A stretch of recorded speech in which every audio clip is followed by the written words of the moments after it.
You're listening to the Thrive Podcast, where every week we dive into a practical, tactical tip to bring you from a life of simply surviving to thriving.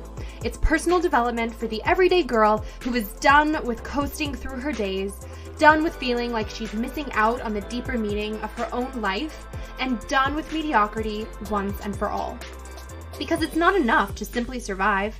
You deserve to thrive. Welcome back to Thrive. In today's episode, I'm having a conversation with Maggie Malek, the powerhouse CEO of the Houston-based ad agency MMI, whom I have had the incredible pleasure of working with for the past few years and whom I am lucky enough to consider a friend now. Maggie is such a genuine, real ray of light in business and life. She's also a power lifter, dog mama, plays Pokemon with her husband. She's basically the coolest. Be sure to stay tuned through this episode together. Drop us your thoughts on social media. And without further ado, welcome Maggie. Hi, Erica. It is so awesome to see your face in a year where we don't get to see anyone anymore. And I am so just honored to be a part of this with you. Oh my gosh, it's literally brutal. I feel like the last time I saw you in person was, Fashion Week, like 1 or 2 Septembers ago? I think I was pregnant. Gosh. You were pregnant. You were very pregnant. Yeah, like it's been a while. It has been a while. Oh my gosh. So why don't you just kick us right off by telling everyone your story, because you have got so much here and I'm just really stoked to dive into this conversation. Awesome. Well, so like you said, I am the CEO of the Dream Team at MMI. I have been in my role for about a year, but I was a team member at MMI for a decade before getting promoted to the current role of CEO. My career path has not been, linear. It definitely was a lot of different jumps to get to the place that I wanted to be. I knew ultimately I always wanted to be in PR and communications because I love people. I loved the idea of connecting brands directly with consumers. So my major was always kind of a foregone conclusion. But I also knew that I wanted to be able to lead and mentor and be a part of something bigger. So right out of high school, it was after 9/11. So my first step was actually joining the Army Reserves. So I joined the Army Reserves. I was in the reserves for 8 years. And while I was in the reserves, I was majoring in communications at University of Houston. I was really taking any internship I could get. It was right after the last recession. Now we find ourselves in another. But it was right after the last recession. And that's kind of where I started learning, not to say no to opportunities. I did wedding planning. I did marketing for the MLS and Houston Dynamo soccer team. I started learning a ton about digital. I was doing paid search and social at an agency before it was cool, and then I joined MMI when it was a much more traditional agency to really start our digital practice. I enjoyed it so much. I had a great mentor in our owner, Cindy Marion.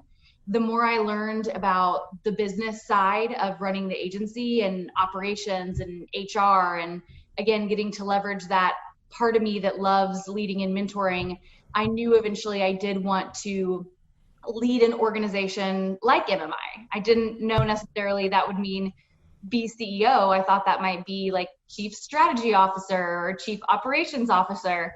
But that's kind of how I started my path was, I was interested in one type of thing. I knew I wanted to be a part of something bigger. And then I spent really the last decade learning everything I could about what it takes to run a business.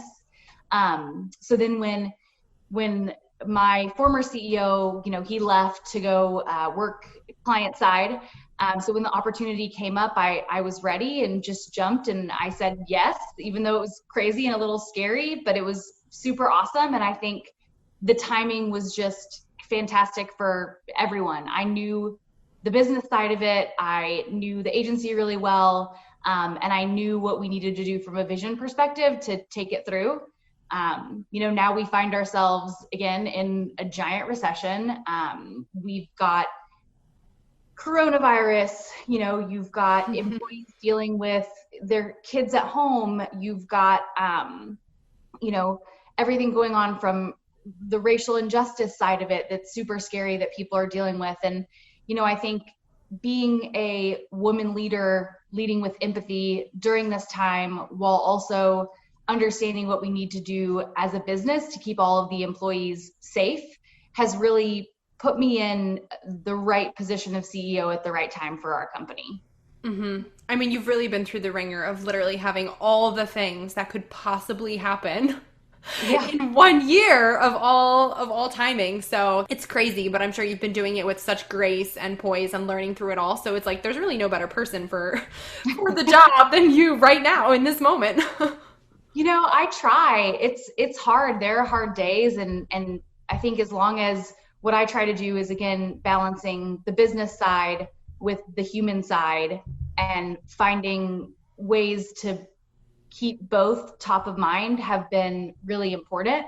And I think, my crisis communications training from, one of my prior jobs, and then my leadership training from the Army has really helped me get through a lot of these things that I see other people kind of panicking. And for me, it's like, well, it's really, really tough, but we're all going to have to get through this together as a company, or we could find ourselves in situations like I see other companies who weren't future proofing, who weren't thinking. I think, again, one of the good things about MMI is we're an integrated agency. So like, and you work with our influencer team, but we also do media buying, we do creative, we manage websites.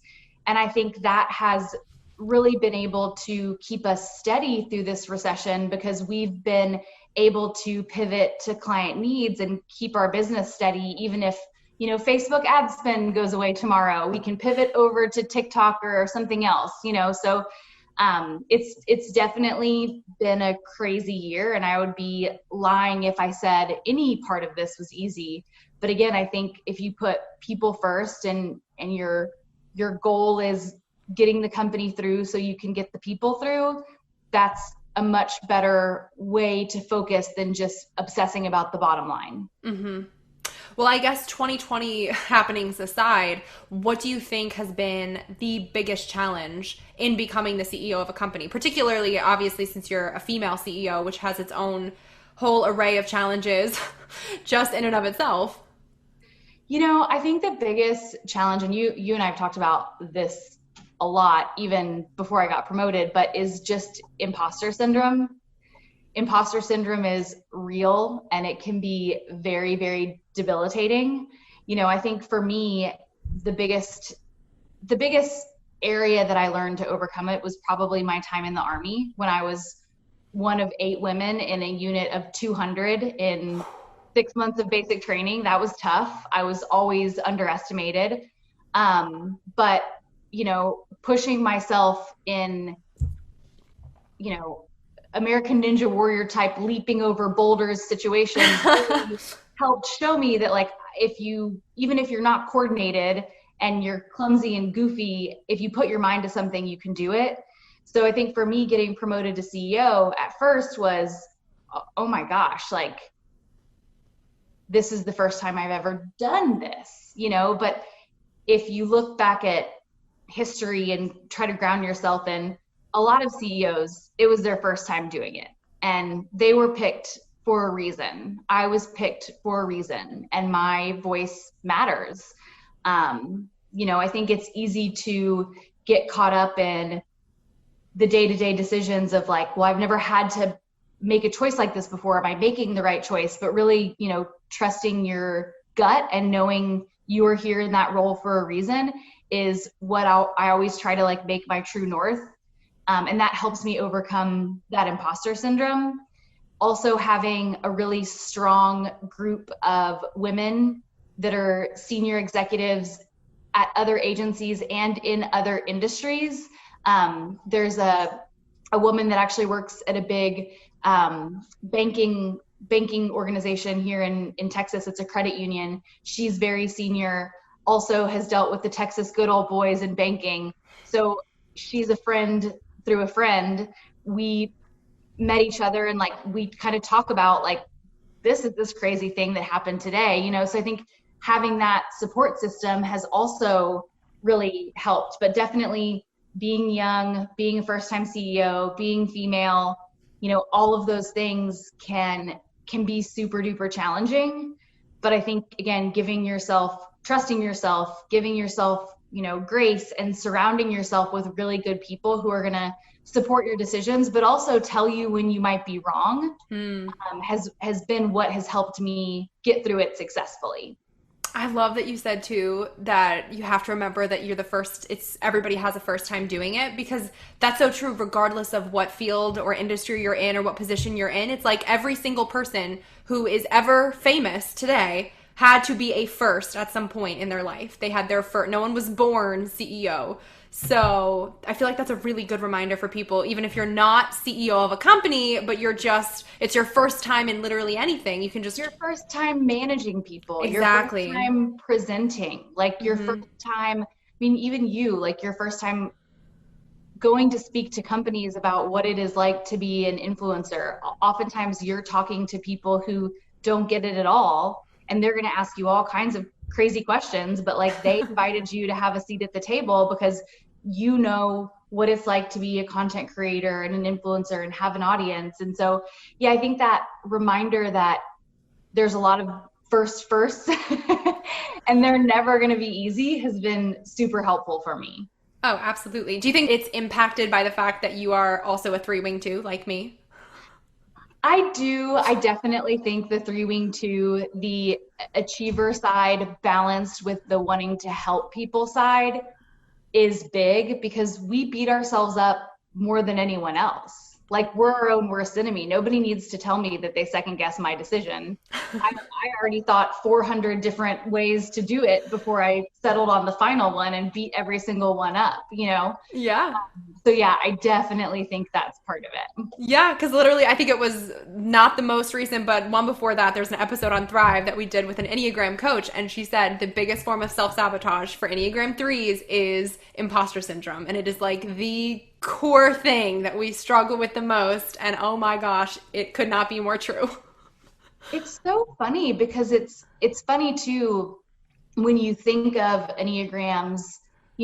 I actually get really anxious before big presentations. Before this podcast, I got really anxious because I'm like, why does Erica want me to be a guest? Oh my gosh. Why does the whole company want to hear from me? And I think the big thing I've also learned about Enneagram is you can really stereotype people. Like, people think of, me or you as super confident and having it together all of the time. And we're competitive and we're going to crush everyone around us. When really, like, that's not the core of the Enneagram 3. That's just the public kind of facing perception. And so being able to give people that grace too, knowing that, like, I've been really open with the company at times to say, hey guys, like, I've overthought this presentation. I really care about everybody's feedback, but I want you guys to know, just like you get nervous before presenting, I get nervous too. Just because I'm a 3 and just because I'm an achiever and you think I have it all together all the time, we're all humans, And I sometimes think even that people knowing that you're an Enneagram 3 can be a little bit of a challenge. Yeah. No, I also think, though, that this is part of why you are so good in the role you are. And I also think it's probably what's contributed a little bit to my own, like, success, if you want to call it that, as a content creator, is because we're both very transparent people, where we're willing to sit down and say, hey, listen, let me peel back the curtain for you for a hot sec to relate to you so that you're not alone and you're not the only one feeling this. So I'm sure as a leader, probably that helps you every single day. The fact that you don't feel like you have to have it all together all of the time or appear like you do. It's like you're willing to sit down and be like, hey, listen, I'm not perfect and I know you're not either, and that's okay. Like, you're real with people, which is probably so appreciated by everyone who works for you. Well, I think, again, going back to the idea of, like, I know what I'm really good at, but I think one of the things I've tried to do really hard throughout my career is identify the blind spots of what I'm not so good at. And then I surround myself with people who complement those areas.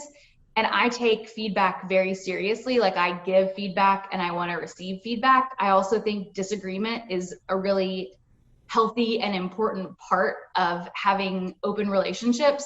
So part of my leadership style is I definitely lead with vulnerability. I lead openly, like when we've had company meetings and we've had to talk about challenging things, I'm very open about like, this was a tough decision and I am making it because as my job as CEO is to protect as many people as I can protect. So this is what we're doing.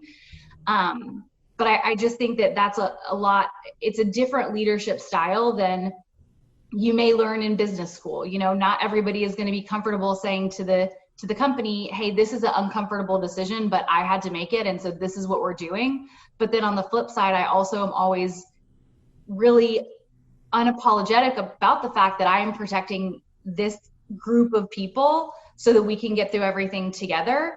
And it's not always easy, but like I am a lot more open than many CEOs are. And I just think that that's what works for me. And I think that people, if you look at companies who've been through hard times, like whether it's, Old Navy 10 years ago when they were thinking about shutting their doors, one of the things they did culturally is they said, hey guys, we're all in this together. What do we need to do? If you look at, the Clout CEO or any other really successful CEOs, what you see is they lead with that vulnerability and they listen to their advisors, they listen to their customers. Then you see CEOs like Mark Zuckerberg of Facebook, who is like a robot and he's going to say the things he's going to say and he believes those things, but he doesn't listen to dissent or disagreement and he squashes people who have different opinions. I want different opinions. I think a good idea can come from everyone, from our receptionist to our creative team. I want that feedback from everybody to make us better. Mm-hmm. Do you think people ever treated you differently, for better or worse, because you're a woman? I do. I definitely do. I mean, I am very passionate. I think women are taught, again, if you look at what's going on in the press right now related to Kamala and how women are spoken about when they are outspoken, I at least sometimes have a tendency to want to temper my passion or be quieter and wait to listen for others to speak because I worry that I'll be second guessed or I'll be seen as too emotional. But I think that we're seeing that people want to be led by non-robots. They want to know that you care and have feelings. And I've tried to, I say y'all in presentations. When I present to our investors, I have a cat image that says planning for unbridled success. Like I've just, for a long time, probably, in my late 20s, I would try to be this perfect PR person, like look at how they are in the New York agencies, and they're always very serious and they never say y'all and they don't get excited. I think brands and your team, like they want to see that you're really passionate.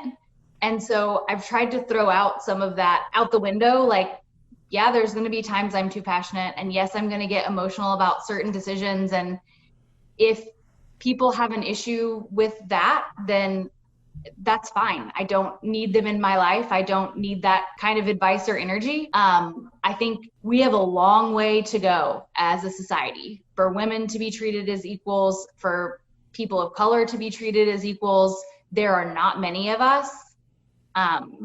When I, think about the resumes that come across my desk, like for media team members, senior media team members are always white guys, and then you look at the PR communication side, they're always women. How do we get more different opinions and more diversity in those different groups so that in 20 years, there are more women CEOs? So being seen as passionate and emotional isn't a bad thing. I've been in meetings with men who are just as passionate as I am, and that is celebrated. But then when I get really excited as an idea, it can be kind of glossed over. I just try to remember I have a voice for a reason and that my opinion matters. And so one of the other ways I overcome it is I make sure I'm leading with like facts. So even if I'm super pumped about something, I'm saying, hey, this is the insight for why, and this is why I'm super passionate about it, or this is why it matters for your brand, that can help dispel some of the, oh, well, she's just really excited, or, she cares too much is something else I've heard over the years. You want people that care. You want people that are excited about the work that they're doing. So it's frustrating, but I also think it's just the reality of the situation. And for all the listeners, that is my puppy who is kennel training, who's now laying down and going to sleep. So sorry about that. Ziggy. Yeah, Ziggy Stardust. He's so good. But so I think that's, again, is just going back to even the idea of imposter syndrome is we have to support each other, and it's difficult, but you have to remember your own truth, and you have to speak that truth to power in difficult situations. And again, if somebody shuts you down, it's fine. They're not an advocate for you. And then you just have to strategically figure out how to deal with that person.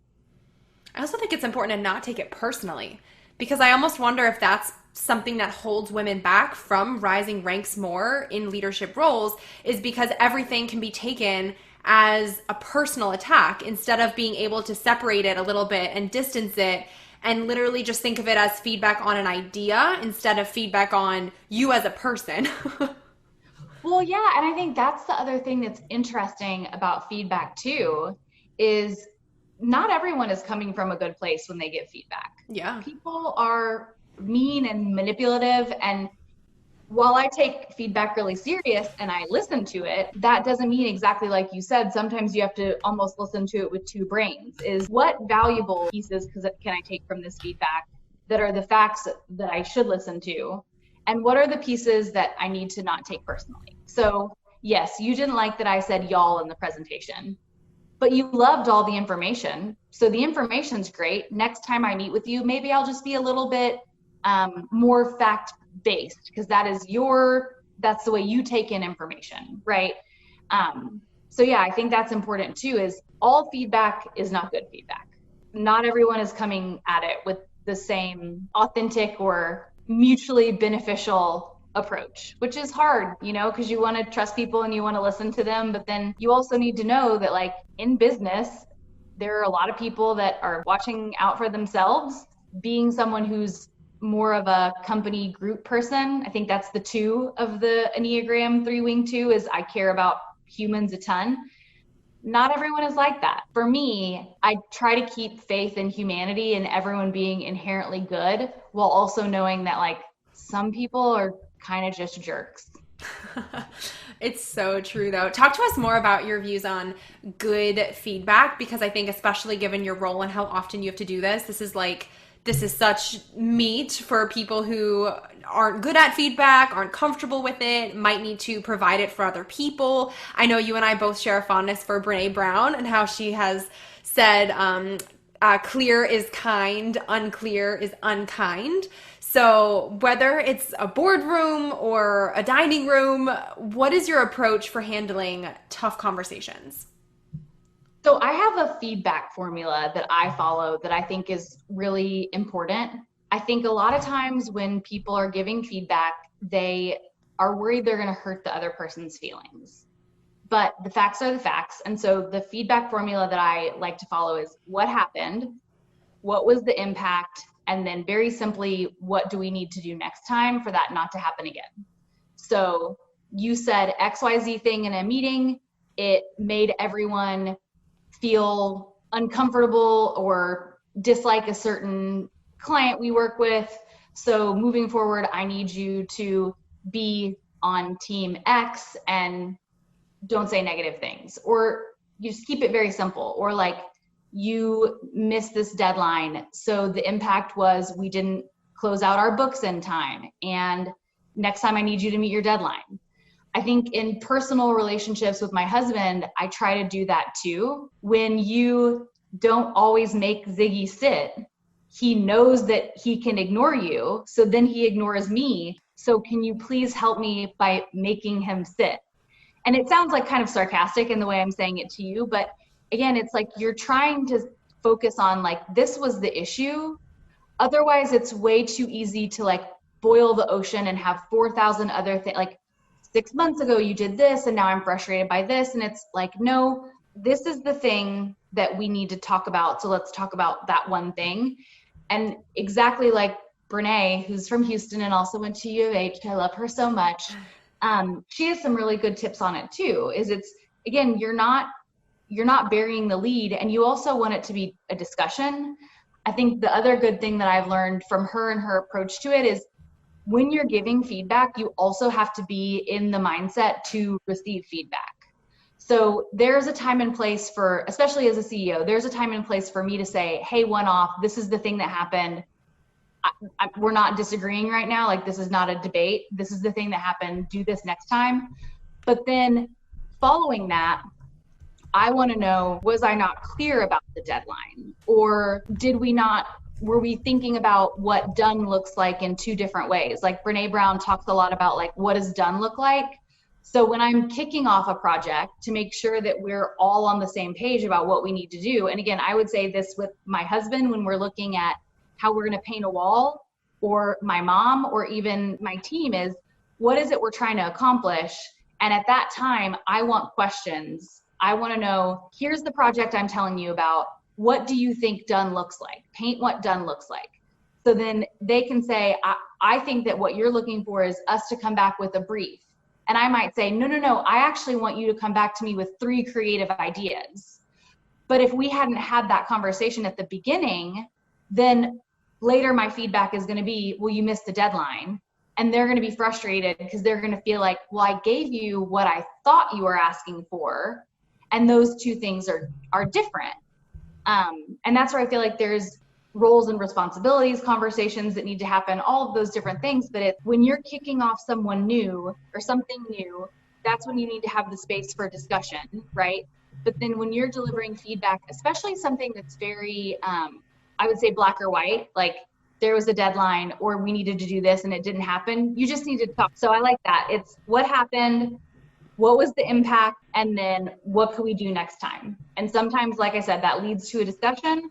Other times it is more simply, this is what it is. People really appreciate it too. Absolutely. And I love that almost ties to kind of what you hear in like couples counseling, for example, and people, or just therapy in general, how you address like, okay, this happened, it made me feel this way, and now what can we do to move forward? It's very much focused on exactly what you said, not pulling what happened 6 months ago, not pulling your preconceived ideas or about a person into things, but just keeping it ultra focused on this is what happened, this is what we liked or didn't like about it, and now what do we need to do together to move forward in a mutually beneficial way. That is like so good. I think it works. It's not always easy because everyone brings a lot of emotions to the table, but if you can separate it from that and it's like these are just the facts, then it makes everyone just feel better. So how then do you approach conversations like that, knowing that you are an emotional person, that you're very transparent, and that you have such an empathy for humans, and then balancing that with sticking to facts in a tough conversation? Is there anything that you do yourself to kind of mentally prepare for that so that it feels true to you and balanced and doesn't feel off for your character, for people who do know you to be a very empathetic and very emotional kind of person? If then all of a sudden in feedback you're like, okay, fact, what do you kind of do there? So I think that's a really, really good question. And I think that's where in one-on-ones, people know that when they come into a one-on-one with me, I'm not going to be super emotional. Like, there are going to be times where I will obviously have, tough feedback to deliver, but because they know going into those conversations that I'm not going to be talking about what happened 6 months ago and I'm going to be very fact-based, that helps them know what to expect. I also prep a lot for those conversations. Like, I make sure I know here's kind of what I'm going to say. And I think that's where feedback, and Brene Brown talks about this a lot in her book, is you have to be in the right emotional mind space. If I'm super upset about something, I might not choose that time to have the conversation. Like I might give it a day so I can think through what I need to say. But I also think as CEO, it is my job and people should expect me to deliver tough feedback very factually. I used to worry like, oh gosh, should I not send it an email? Well, if I've got 8 hours of meetings, I want to address something in real time. So if something happens on a call, I want the person to know, hey, quick feedback. And I frame it the same way in the email. Like it's not like 3 bullets, but it'll be, this is what happened. This is the impact. This is what I need to happen next. People also need to know that real feedback as soon as you get it. And it's not a touchy-feely email. I'm not saying sorry for giving the feedback, you know, but it's a tough balance. You know, in company meetings, the way that we kind of structure them is there's business updates at the beginning that are, here's where we're at to our revenue goals. Here's some things we're doing from a strategic standpoint. And then at the end, we do what's called this pause for applause, where people via Zoom can go around the room and do a shout out to one of their team members. And that's the more touchy-feely, you know, part of it. But I have had to, I think, set up some own kind of barriers for myself too, because when you're delivering feedback, people are going to have an emotional reaction to that. You don't want to say sorry all the time, you know, and it needs to be, I understand where you're coming from, but this is what happened and it cannot happen again. And this is why.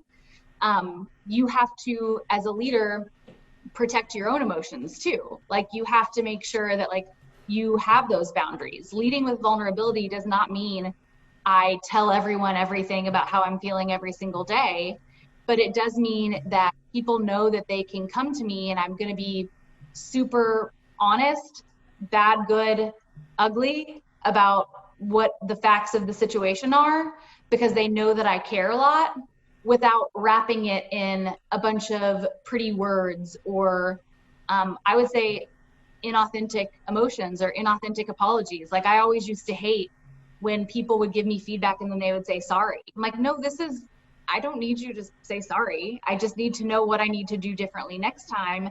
And I don't want to spend 20 minutes of this conversation with you trying to then puff me back up or something like that. I also think when you're giving feedback, you have to also be prepared for the other person to be able to say, I need to sit with that and come back to you. And you have to let them also walk away, especially if it's negative. You know, I try not to force people to have this epic conversation. You know, I want them to know this is where we are. And I think that also allows both of us to not worry that we have to, again, use all this flowery language and everything. If what I've just told you is frustrating, whether it's my husband or an employee, and you need to walk away and think about it, that's totally okay. Let's then have a productive conversation about what happens next. But yeah, I think it is tough because, and even being from the South, we have a tendency to want to nurture and make everybody feel okay. And that's important, but sometimes we just make mistakes, myself included, and then we need to move forward, you know? I love that. And the end goal is just being productive and moving forward in a mutually beneficial way. And I think the fact that you are so transparent that is the mutual end goal and that it's not you just being an ass and trying to push people down. It's like that probably is also just something that's really respectable that helps people absorb feedback better because they know you're not coming from this malicious, self-serving place. You're coming from a place of genuinely wanting them and the organization to be the best it can be, which is so important. Well, a lot of times my feedback is, I needed your opinion in this meeting. And when you didn't speak up, it left all of the decision-making up to me. And while I am CEO, I am not a dictator, nor do I know everything about everything. So a lot of times my feedback is, I need you. I need you to speak up. You are in this role for a reason.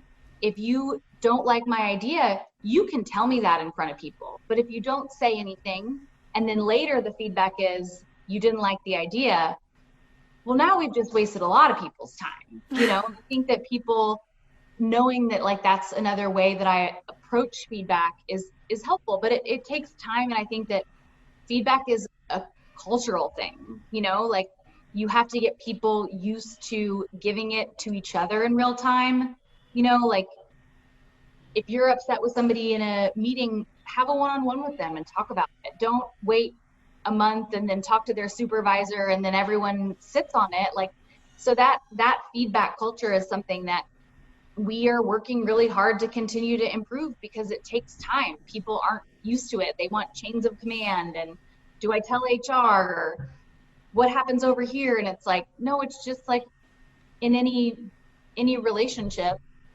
it's much better for everyone to have an open conversation when it happens, you know? Absolutely. Is there anything that you think that you would have done differently when you were going through rising the ranks of your company, or just rising the ranks in your career in general, especially now looking back, now that you are this literally the CEO and top dog? Anything that maybe was most beneficial to you in that process, and also anything you would have done differently?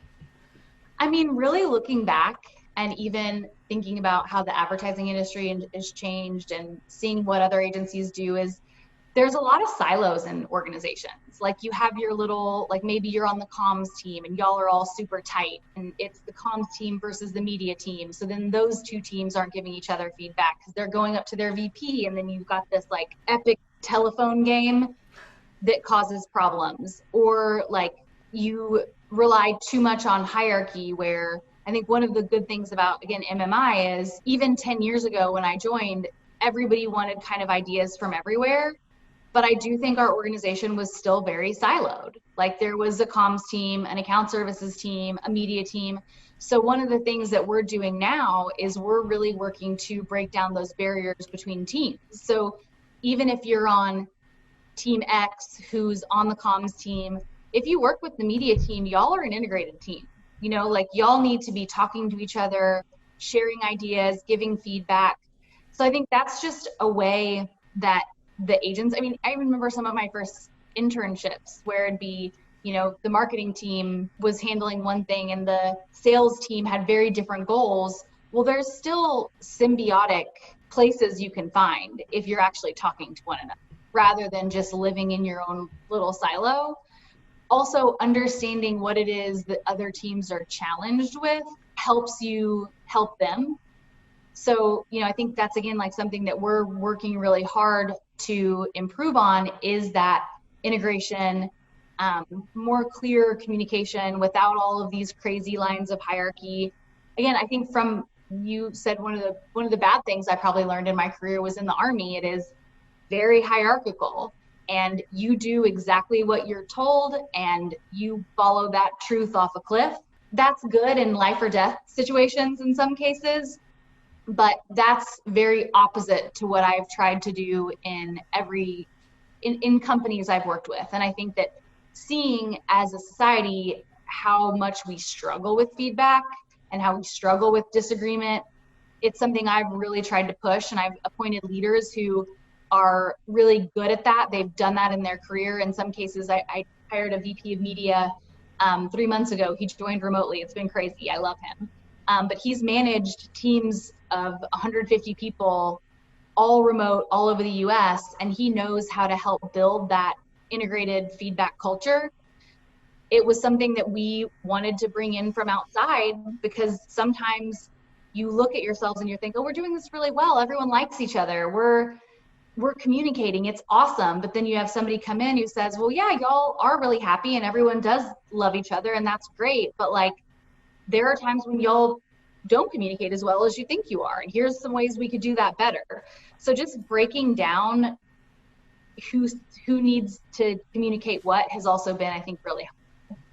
That's awesome. Do you have any advice that you would pass along to maybe a young aspiring businesswoman starting out, or someone who maybe just graduated college, is about to enter the real world, has similar aspirations to what you've done?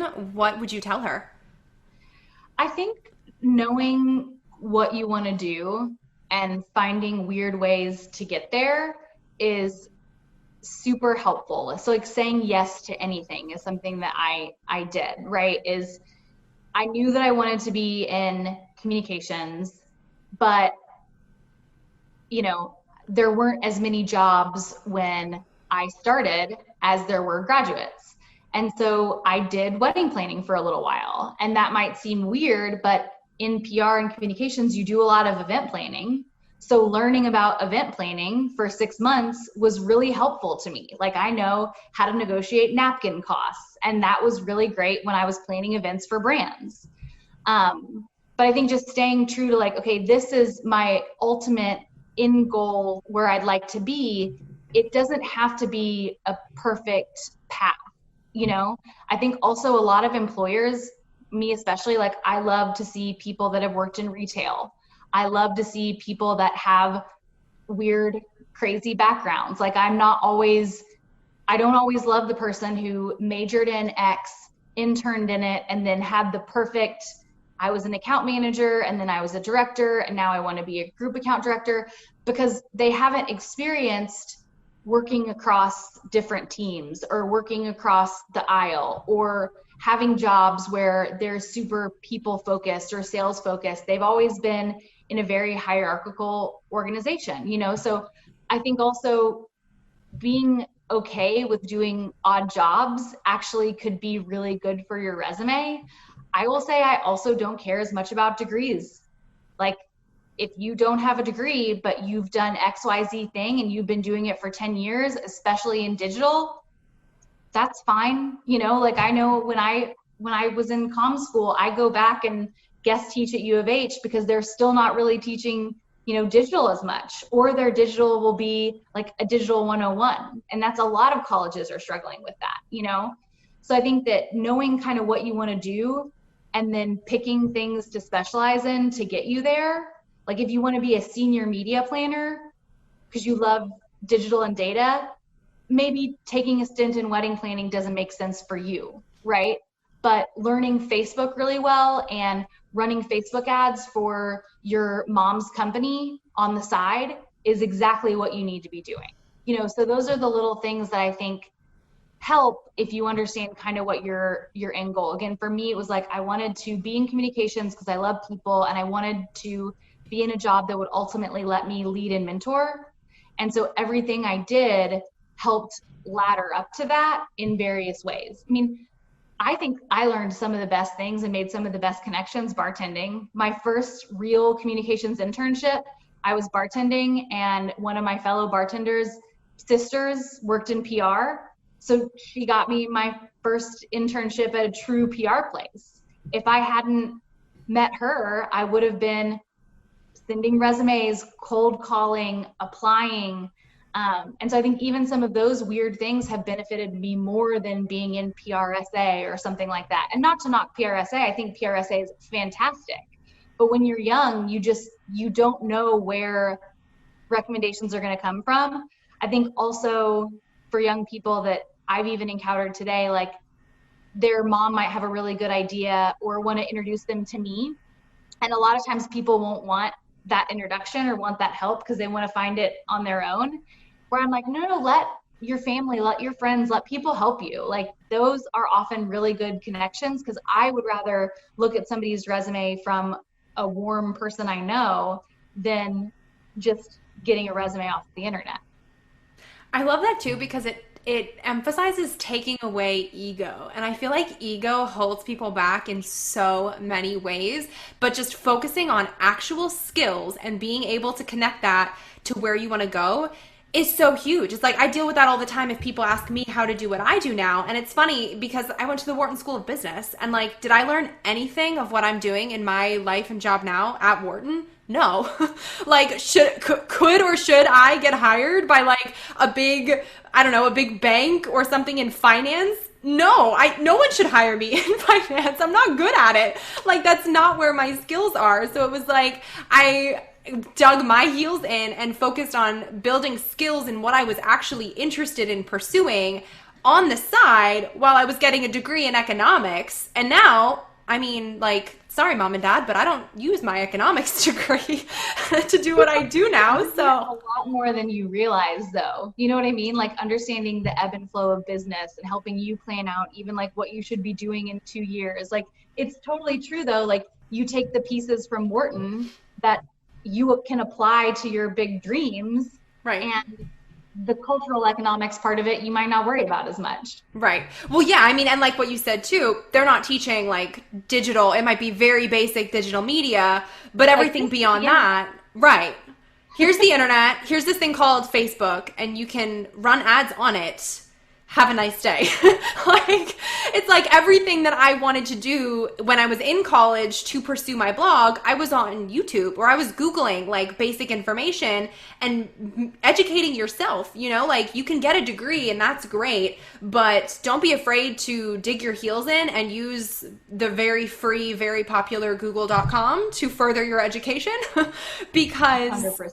so much you can learn there, and you really just have to be savvy with your search bar and be willing to like start off at ground zero, and you can go places with that. So I love that you said too, you know, a degree is great, but like a degree is not everything, and that doesn't mean just because you have it does not mean that you are an expert in it or that you are the best person for the job. So having that very well-rounded perspective is like, ooh, clutch.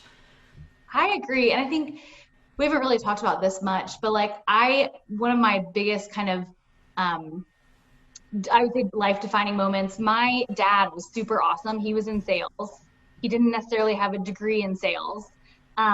He passed away a long time ago, but one of the things I learned from him that I think is important, even thinking about like you and your job, me and my job, having people or some element of sales on your resume, even if you're just working at American Eagle, and I know that's hard because retail right now, but like knowing that you know how to sell something makes me excited to see your resume, because if you can sell a drink in a bar or you can sell a tank top, I know that you know how to sell an idea.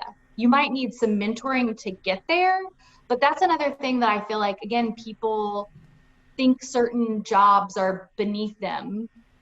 But I saw my dad like work his way up through these crazy sales organizations, and he like just crushed it. And it was amazing to see how his weird background, you know, brought him to really high heights. And so, yeah, that sales piece too, I think is something that people discount. Again, like work at McDonald's, like it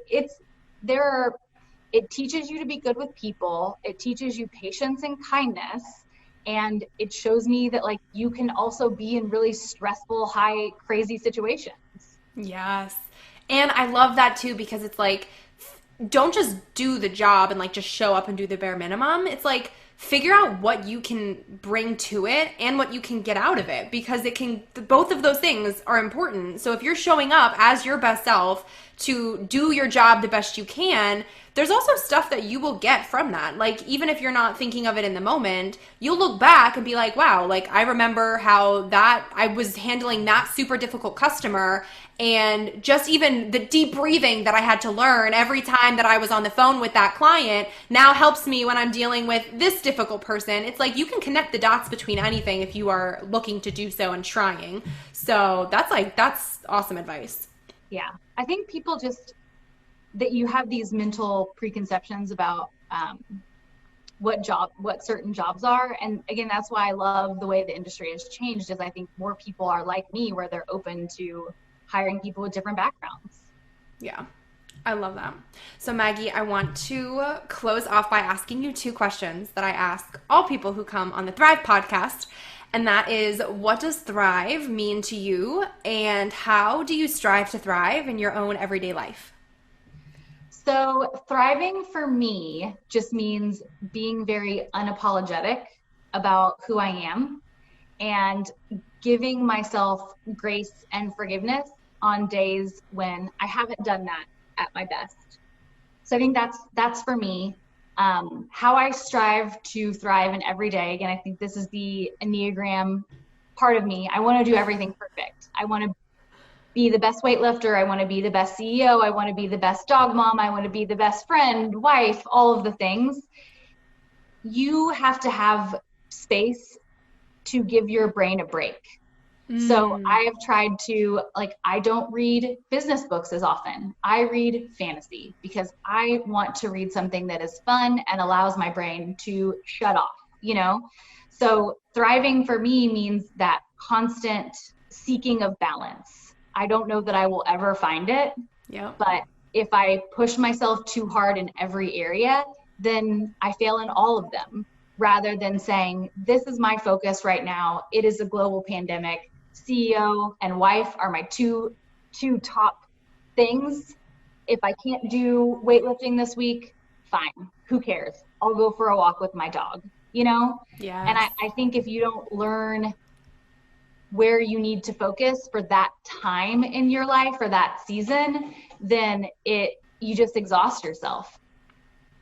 It's so true. Give yourself the space in the season that you are in, because we don't all bloom all the time. So yeah, 100%. I love that. Maggie, thank you so much for giving just so much wisdom and your time, of course. Oh my God, you're so busy. So thank you so much for just coming. And it's awesome. Yeah, you are just a superstar. So I'm so honored that you are here. And I'm sure that everyone listening has just gotten a wealth of knowledge to further their own careers and help them thrive. So cannot thank you enough. Well, now Ziggy's back to joining us as we close out. So thank you, Erica. I appreciate you having me on. I love you, and I'm just so grateful for your friendship. I love you too. Have a wonderful day.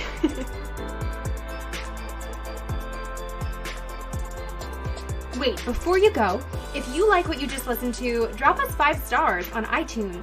Make sure you're subscribed to never miss an episode of Thrive. And if you're on Instagram, snap a screenshot and share to your story with what episode you're tuning into, and tag me at Erica Lagenza with what part resonated with you the most. That way I can see what's helping you, and your friends can pick up a helpful tidbit too. Thanks for tuning in. It's your time to thrive.